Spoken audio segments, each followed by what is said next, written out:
Hi, welcome to Thursday morning live broadcast with Allegra of Beyond Your Wildest Dreams. And my friend and frequent collaborator, Natascha, will be joining us shortly. But so happy to have you here. Excited to be back. If you caught last week's podcast, then you know that it was a rebroadcast because I was out of town. And before we get started, so just so you know, today we're going to talk about one, my self-care practice and how that self-care practice led me to Carnegie Hall this past week. That's right, Carnegie Hall in New York City. Who knew? And then in the second half of the podcast, I'm going to talk about how I love the show Love on the Spectrum and that it has been such a great way to teach dating concepts to my kiddo. I mean, honestly, when have you ever had an opportunity like this to peek in on young people's dating lives and, like a more realistic version rather than a, game show, reality show sort of setup? I mean, it is a reality show, but if you've seen it, then you know how it's different. And so it's been such a great opportunity to show my kiddo, hey, this is what dating can look like. And here's how you might want to communicate with someone. So, anyway, we'll talk about that. Hopefully, Natascha will be in to join us for that. But as always, I'd like to start out with pulling a quote. And wherever you're watching, if you comment, I will see it. So feel free to comment and chat wherever you are. And so I'm just going to pull a quote from this little deck of cards. Let's see what she's got for me today. There are many wonderful things that will never be done if you do not do them. There are many wonderful things that will never be done if you do not do them. Charles D. Gill. I am always amazed at the depth and breadth of this little box because I've never seen this quote before. I don't know who Charles Gill is. Okay, so there are wonderful things that will never be done if you do not do them. Oh, I see my friend Natascha has joined me. Are you ready, Natascha? Yes? Okay. Hi. Sorry, my computer took forever to boot up today. Hi, how are you? Hey, welcome. So I just pulled my quote. Hold on. I didn't get to finish my green drink. So I'm trying to finish this up. So the quote is, there are many wonderful things that will never be done if you do not do them. Charles Gill. So I feel like there are a couple different ways to interpret this, right? Like one way you can interpret it is, well, someone's got to do it. This thing that I want to do, someone's got to do it. So why not me? Yeah. Or the other way you can do it is just that, hey, the things that you want to do, go out and do them, which, is kind of a perfect segue into the first topic, which is talking about how my self-care routine got me to Carnegie Hall last week. Nice. The way that occurs to me is like it's a different tack on like you're running out of time, do the things you need to do. And they're like more like, hey, there's beautiful, wonderful things that you have brewing inside you. Like one of those things where it's like, don't deny the world whatever wonderfulness that you are, kind of don't put absolutely light under a bushel. It comes from less of a time perspective and more of a, like a value perspective. Like, don't hide your gifts. Right, exactly. And for me, that speaks to me, that gives me less anxiety than like, oh my God, look how old you are and look at how little we're all gonna die. You know what I mean? Like, okay, yes, that's true too. It's less anxiety inducing. Absolutely. I once heard a great quote that is actually it's not a quote. It's a way that a certain people in Africa refer to someone's passing, like how we say, oh, someone's passed. Yeah. Their expression translates as their library has burned down. Meaning, like, each of us is a collection of experiences or books, if you will, a collection of experiences that is totally unique, that will never happen again. Oh my that is such a wild way to think of it. I mean, that's incredible. That's incredible. Yeah. So share Wow. your library Share your library. with the world, because there is no one who will ever have the collection of experiences and knowledge and talents and passions that you have. Yeah. Unique. It's it's funny because people wonder why I, have a podcast and train and write books and do stand-up comedy. And I always answer with, well, I clearly have a lot to say. And all these different venues, I can say very different things in stand-up comedy Yeah. than I can say in my trainings versus my podcast. And that's why I like having these different formats, because I'm able to share different messages. And so that's my library, right? And then you've got your library out there for everyone to take part in. My library is open for business. Come and borrow a book. I am spitting them out at you. So yes, so I love thinking about it from that point of view, right? You have something special and unique that will never be duplicated. So please share it with us. Yay, I love that. Okay. So I just got back from being in New York for a week. Yay. Yes, and so the spoiler alert is that I sang in Carnegie Hall. Because you practiced. Right, I did. I practiced so much. I was practicing 5 hours a day. I have never rehearsed for anything except when I'm working on a new training, I will rehearse that much. But other than that, I have never rehearsed this much in my life in one day for something. And it's so interesting because singing at Carnegie Hall was not on my bucket list. However, I love community singing, and it's part of my self-care. Like, there is something about community singing. I've been doing community singing since I was in 3rd grade. And actually, it's funny because at my school, I learned about it in 1st grade, and I was counting down the days until I was gonna be 8 years old and could audition for the choir. And I still remember my choir conductor's name, Paul Solomonovich, who I didn't know, but he was a really big deal because he also conducted the LA Master Chorale in addition to my little school. So I had this amazing conductor, and I still remember some of the songs that we sang because he took it very seriously. Like, we weren't singing, just like, I remember we had to do the song Jerusalem, right? It was like Jerusalem, Wow. I was like 8 years old singing this little song, or not so little song, I should say. And so I love community singing, by doing, because I do stand up. Like, you might think like, oh, I always want to be the center of attention. I love being able to fade into the chorus of voices. It's so nice. And well, one, it's low pressure, but two, just that feeling of being a part of something bigger. And in my opinion, music and dance, they just speak to something primal in us. Like, when you get to dance with a group, when you get to sing with a group, it feels different than when you're doing it alone. Oh yeah, for sure. Very different. Yeah. Yeah. Very primal, like you said. And absolutely. Yeah, very primal. And so I had actually auditioned for one of the chorales back when my kiddo was younger, and the rehearsal schedule didn't work for me. And so when I joined this women's organization that I belonged to about 4 years ago, and I found out they had a choral group, I was like, I'm there. That's for me. Nice. And so yeah. So I've been doing it for about 4 years now.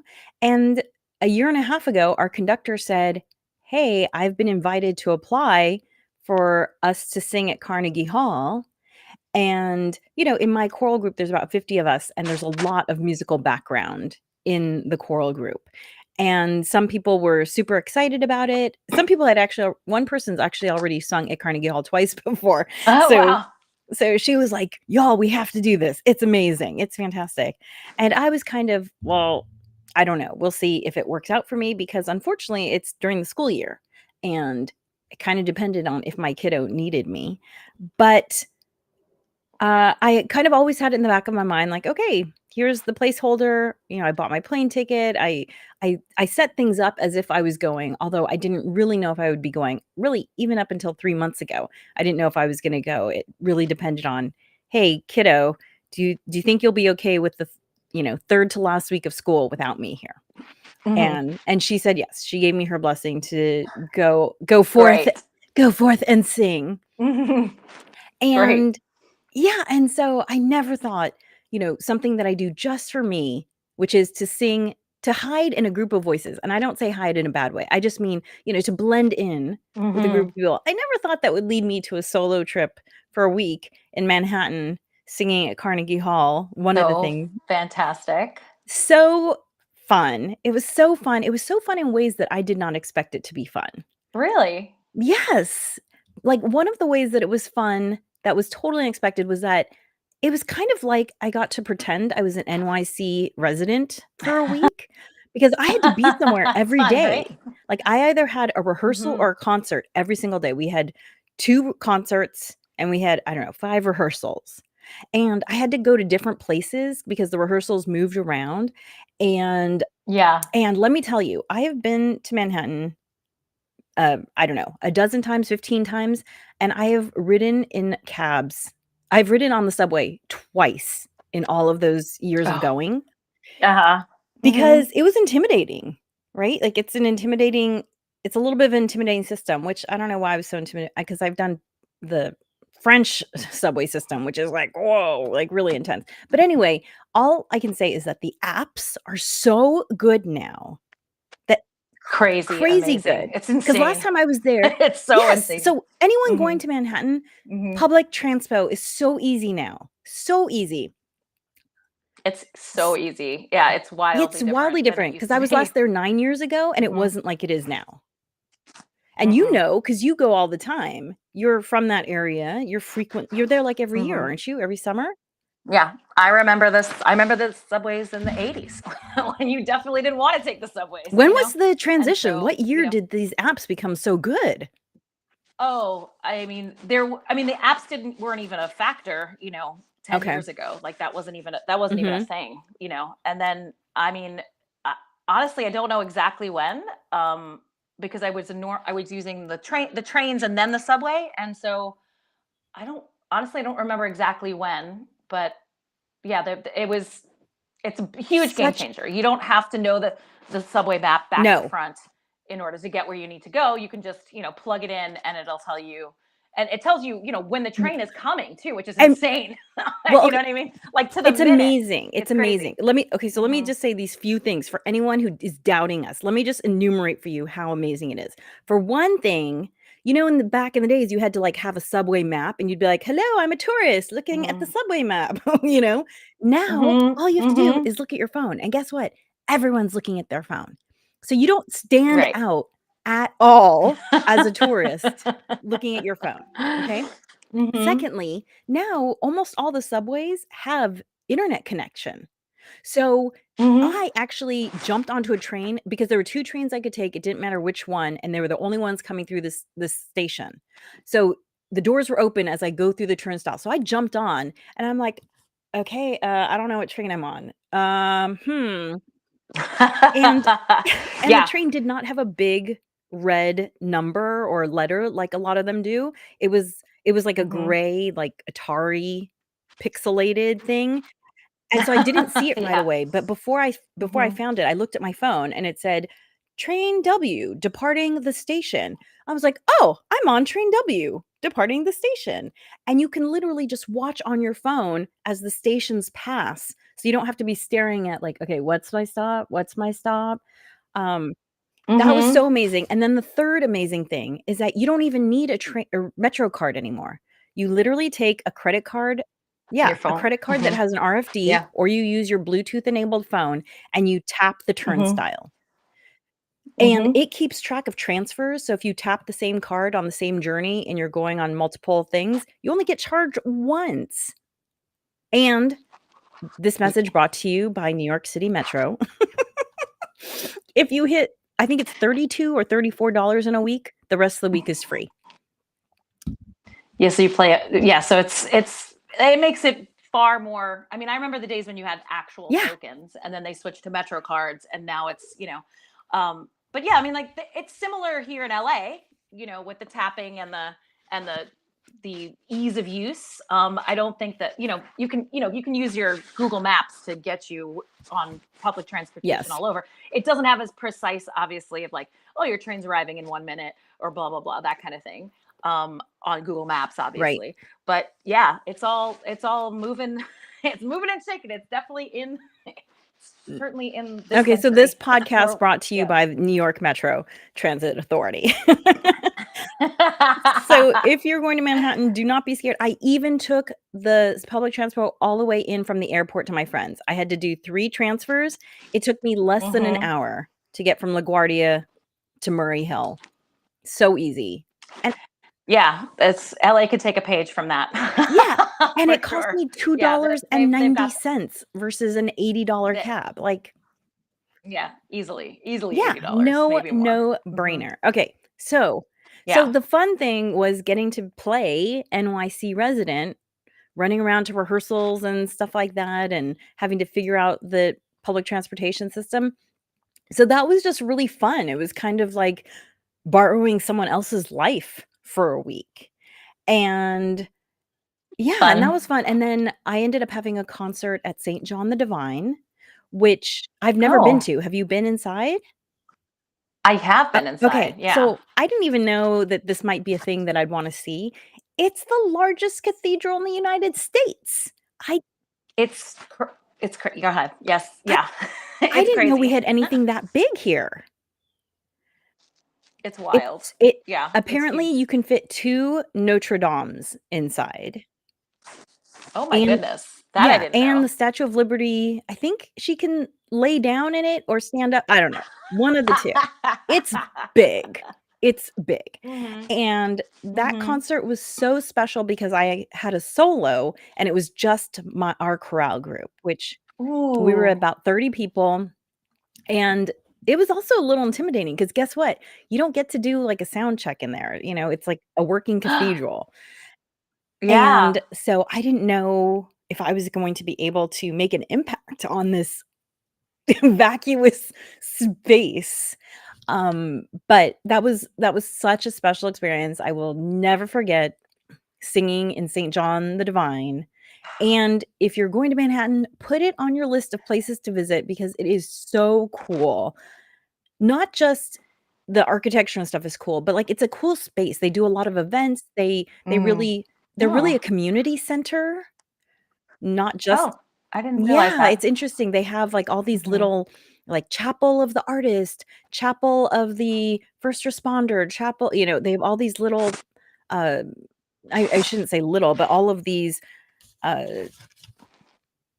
special interests that they support through their work. It's a really great space. Check it out. I can't believe I'd never been there before. It's fantastic. It definitely gets overlooked, right? Because St. Patrick's is Midtown, and everybody thinks about St. Patrick's. It's right across the street from Rockefeller Center, so it's like it gets a lot more play, so or at least notoriety. It's gorgeous. It's amazing, and it's so interesting because it's been built over such a long period of time. It kind of reminds me of La Sagrada Familia in Barcelona, where it has a lot of different styles. So if you want to kind of see different styles kind of colliding in one piece of architecture, that's interesting. And it's right by Columbia. So if you're going to Columbia, just make the trek to St. John because it is well worth your time. I'm so glad I'm just so glad I got to visit. Like it was such an interesting place. And yeah, it was so fun. And I got to see friends that I haven't, spend really quality time with, my friends who live over there, who I don't always get to see. So I'm so glad that my commitment to, artistic expression as a form of self-care led me to have this 1-week trip in Manhattan that fed me in so many ways that I was expecting and wasn't expecting. That's so awesome. It's so wonderful. I mean, I love New York. It's obviously different living there, but like, it has a special place in my heart, of course, because I grew up in that area, was born in Manhattan. But it's magical to me. I know it's changed a lot over the years, and people have things to say. People always have things to say. It was better this decade. It was better that decade. But for me, it's always been a magical place, and it has a special place in my heart. So yeah, I love New York. I love it. So I'm so glad you had such a fun time, and that you get to. It is fun to pretend to be a resident for like to play at cosplay. Exactly. Being a resident Cosplay. for I a week. like It's that. super fun. Yeah, and actually I got to practice my packing light rules, which if you want to get my packing light template, it's a 4-page long how to pack light. It includes photographs, tinyurl.com/bywd pack light. So because I was going, I couldn't lose my concert dress, so I didn't want to. Right. And so I'm glad I have my packing light down pat, because I was able to, go for a week and just check luggage, and that was great. So, okay. Do you have a special item that you absolutely can't travel without, either for the flight or just when you're traveling? Is there a little gadget-y thing or something that you really love? Yes.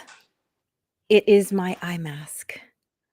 Yes. Yes. Mine too. I have a eye mask. It is red silk, and it says in cursive writing, "Do not disturb."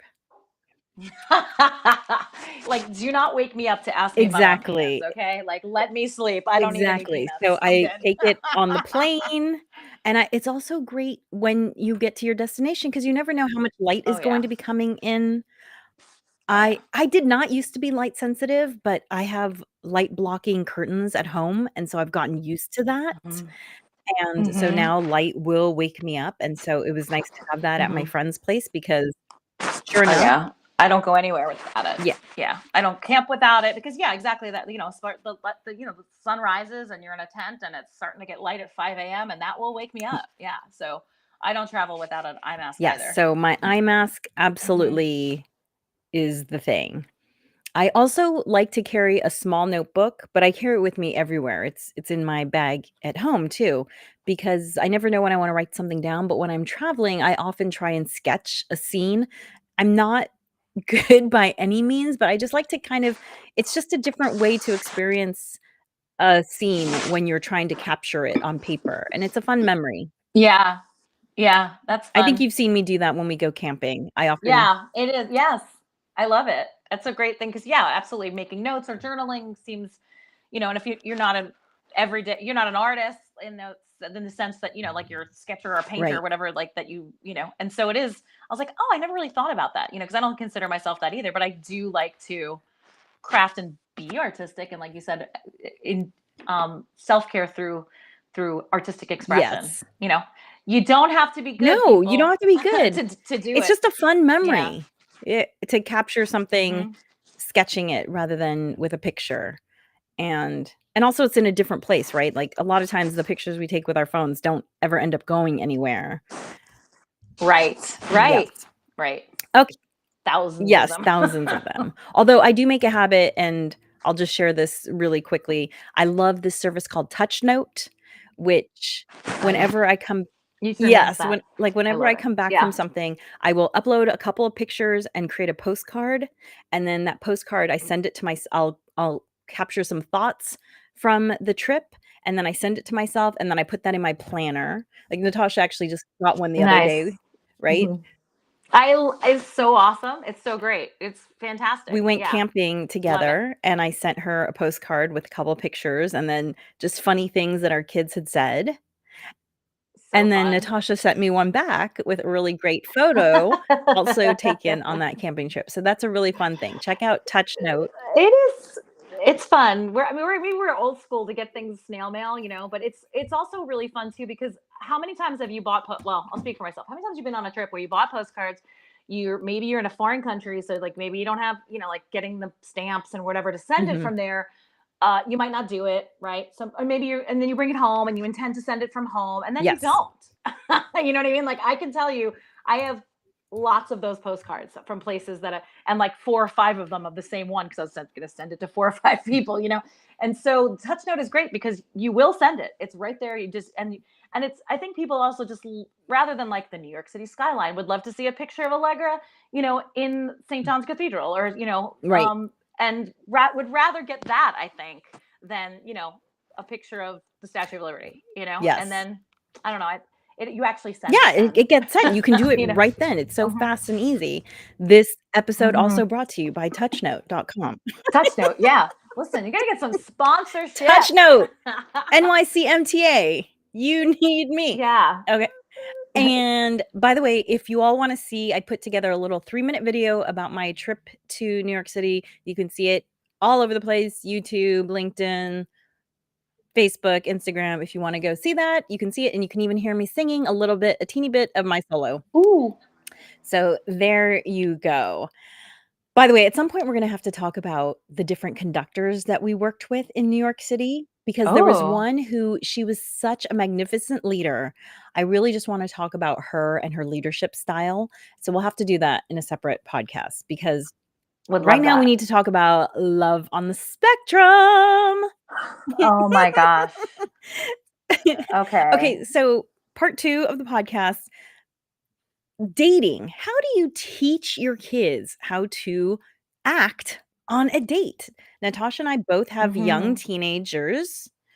They're going to be 15. And so I remember when I started watching Love on the Spectrum, my little was not. When did Love on the Spectrum come out? Like 3 or 4 years ago?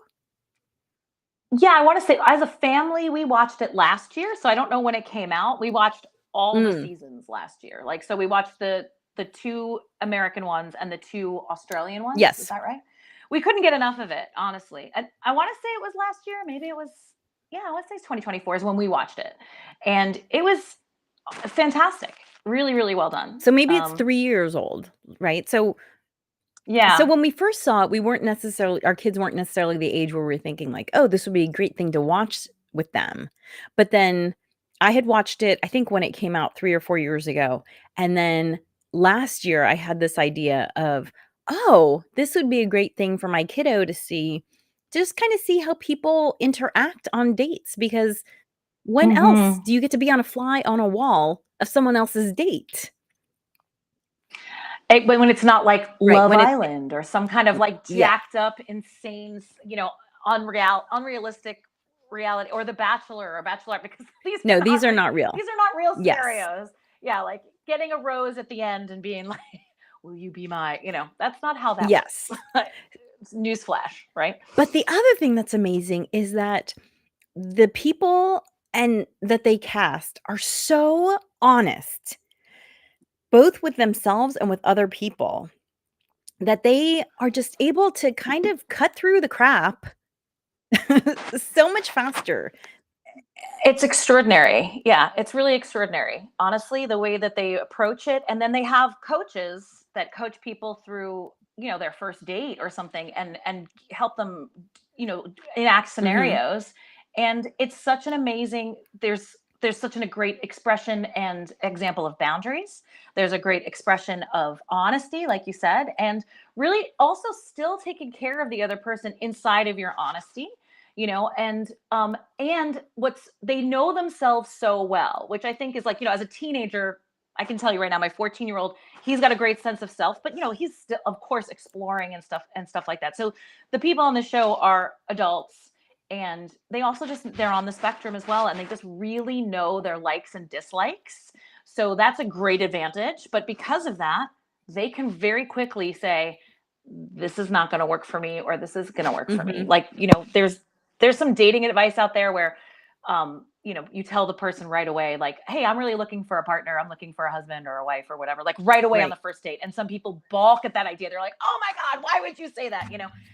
And of course their thought is, why waste yours and their time? If they're looking for something completely different, why get 6 months into the relationship and then have that conversation and that person go, oh yeah, it's not on my radar at all, and that kind of thing. So I think like there's so many lessons inside of this show, and also you get so invested in their love life and how it goes for them. And, and I know that a lot of, it's reality show, so it's how things are edited and so forth. But I do feel like the producers are very respectful of the cast members and the dates that they're on, and it really is. I feel like it's very well done. It's not exploitive, where a lot of reality shows can be that, and you really do root so strongly for these people to find love, and it's so wonderful. Oh, my 12-year-old is always like, when there's kissing, he's always he's still in that in that phase where like, oh no, but it is really great. I think they learned a lot from watching these shows. Well, and I think too, like, it was so interesting. I remember one of the first episodes, there was a man who was really into dinosaurs. And he asked the other person, like, "Are you interested in dinosaurs?" And she said, "No." And his face was just like crushed. Like, and you could see he was like, well, there's no point in going any further because, like, it's my passion. And if you can't enjoy it, like, you should find someone who enjoys your passions. And I 100% agree with that. Like, I think in like, I don't even know if we need to label it in neurotypical dating, whatever, but just in 100%, mainstream dating, we tend to think like, oh, well, I can put up with that, or I can fix that, or I can change that. And like, why? Why? If he likes dinosaurs, he has the right to be with someone who likes dinosaurs, Absolutely. And so, and they also really show you how they practice being flexible too, right? So inside of, like, for that person, that's a deal breaker. Dinosaurs is a deal breaker. But she's into, I don't know, My Little Pony, and and he's like, okay, I can get down with her talking to me about all the My Little Ponies. You know what I mean? Like, so finding a way to be flexible inside of it too, and practicing their flexibility and talking about and recognizing that sometimes they have a hard time, being flexible. Is also a great journey too. So it's like, know what you want and be okay to be and ask for that, or know that that's a deal breaker, but also finding those places where you could be flexible yes, too. absolutely. And then also there's great coaching that happens that you could replicate with your kiddo. I coach my kiddo on what to say all the time. We went around to local businesses and she passed out resumes, and I walked her through, like, let's practice. What would you say? And we tweaked it and she practiced it, and they do that. So there's a coach who, she had this one exercise where she had a ball that they were passing back and forth to each other, right? They were on the ground and they were just rolling the ball to each other. And while they were rolling the ball, she would ask typical date questions like, "Oh, what do you like to do?" Roll the ball. And the ball rolling one was to give the idea of taking turns, because some of the people are very honest about the fact that they love to talk. And the coach is like, "That's great. On a date, though, you wanna share the talking." But the ball rolling's also great because, hey, when you're on a date, there are other things happening, and sometimes it can be hard to stay focused on what it is that you wanna, accomplish, which is getting to know this person. And so I thought it was just such a great exercise and a great way to kinda get out of your head and practice, how would you have a conversation with somebody that you don't really know? So that was fantastic and easy to do at home. I cannot recommend this show enough for just, whether you have kids entering dating age or already in dating age or past dating, regardless, I feel like it's an amazing show regardless, but especially if you have tweens or teens, it's also such a great way to have conversations inside of or around the subject, right? Because afterwards, after a show, you can discuss what you thought about how so-and-so's date went and how they handled it and that kind of thing. Plus, my kid had questions, like he didn't know. He was like, well, what? We paused and talked about things like, what's a lesbian? And he's like, this woman's talking about being a lesbian. What is that? And then he just didn't know that there was a word. He knows that there are gay women. He just didn't know. He didn't know there was a word specific to that, right? So that's also another great entry point to this conversation, because it's entertaining and engaging, and then your kid's going to want to talk about it, which sometimes this is can be a touchy subject, just how awkwardly get into this conversation, but this is a great pathway. Absolutely. And the other thing I really like about the show is just the faith that each of these people have, that there's someone out there for them, and that it would be better to wait for that someone than to settle for someone who's not exactly right for them. I mean, I think settling is just not even in, at least these cast members, it's just not in their vocabulary.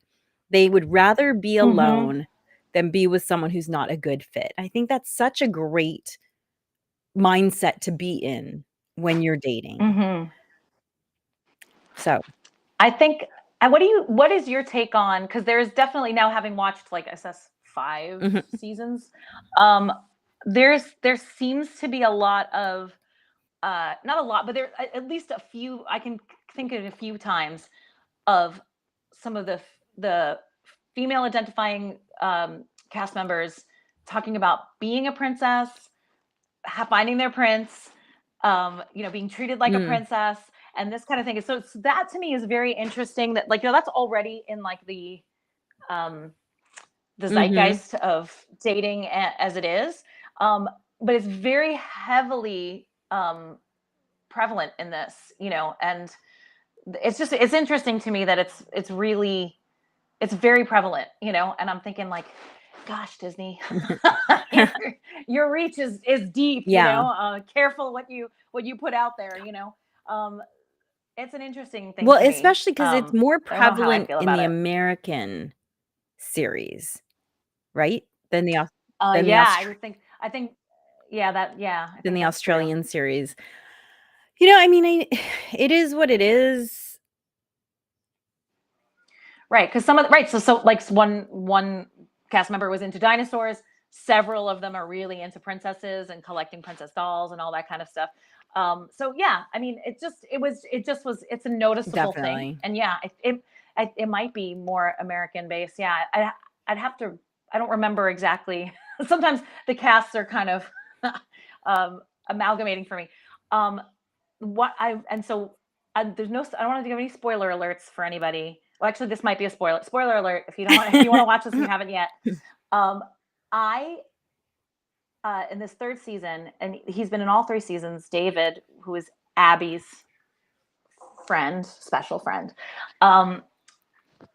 he's wonderful with her in that he gives all this space. It's just another thing that's an example of how a partner can show up for you, where he has just a ton of space for when she has trouble with something or has anxiety around something, and he's there to be a grounding influence of like really helping her get through some difficult portions or moments. And it's such another good example. This is an example of a couple that's actually now gone through several seasons.